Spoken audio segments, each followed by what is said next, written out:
بسم اللہ الرحمن الرحیم۔ غریب مزدور کی بیٹی نے کیتلی میں دودھ گرم کیا، اس کا ڈھکن اٹھایا اور ٹھنڈا ہونے کے لیے تھوڑی دیر کے لیے چھوڑ دیا۔ تھوڑی دیر بعد آئی، ڈھکن کیتلی پر رکھا، دودھ سے بھری کیتلی اٹھائی اور باہر کی طرف چل دی۔ جاتے جاتے اس کے ہاتھوں سے کیتلی اچانک چھوٹ کر نیچے گری، سارے کا سارا دودھ زمین پر پھیل گیا۔ باپ خاموشی سے ایک طرف بیٹھا یہ منظر دیکھ رہا تھا۔ اس کے ایک دن کی کمائی کے برابر نقصان ہو چکا تھا۔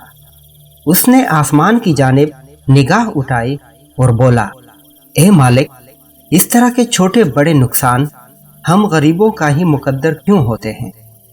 کیا ہم غریب ہی تجھے نظر آتے ہیں؟ دنیا جہان کی مصیبتیں ہم غریبوں کے لیے ہی ہیں۔ غرض وہ کافی دیر تک اللہ کے سامنے شکوہ کرتا رہا اور پھر خاموش ہو گیا۔ تھوڑی دیر بعد اچانک اس نے ایک عجیب منظر دیکھا۔ ایک بلی کہیں سے نمودار ہوئی اور اس نے زمین پر پھیلا دودھ چاٹنا شروع کر دیا۔ جب وہ جانے کے لیے مڑی تو ایک دم لڑکھڑائی اور زمین پر گر کر لوٹ پوٹ ہونے لگی۔ وہ بھاگ کر پہنچا، لیکن اس کے پہنچنے سے پہلے ہی بلی کی موت ہو گئی۔ اسے اس بات کا بہت صدمہ ہوا، یقیناً انجانے میں دودھ میں کوئی مہلک چیز شامل ہو گئی تھی۔